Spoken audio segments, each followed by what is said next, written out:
Hello viewers, আসসালামু আলাইকুম সবাইকে। আপনাদের সবাইকে স্বাগত জানাচ্ছি আমার Facebook page, YouTube channel, TikTok যে যেখান থেকে দেখছেন না কেন নতুন আরো একটি ভিডিও দেখার জন্য।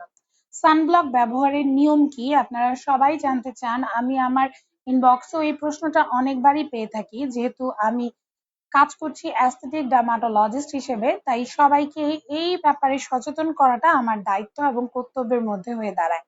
সানব্লক ব্যবহারের সঠিক নিয়ম হলো সকাল ৯টা থেকে বিকাল ৪টার মধ্যে ৩ ঘন্টা পর পর সানব্লক রিঅ্যাপ্লাই করতে হবে।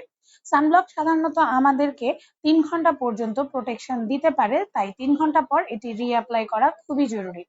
তার পাশাপাশি তার পাশাপাশি যা করতে হবে সেটি হলো অন্ততপক্ষে ৩০ মিনিট আগে রোদে বা চুলার তাপে যাওয়ার সানব্লক ব্যবহার করতে হবে। রোদে বা চুলার কাছে যাওয়ার ৩০ মিনিট আগে। কেননা সানব্লক কাজ করতে ৩০ মিনিট সময় নেয়।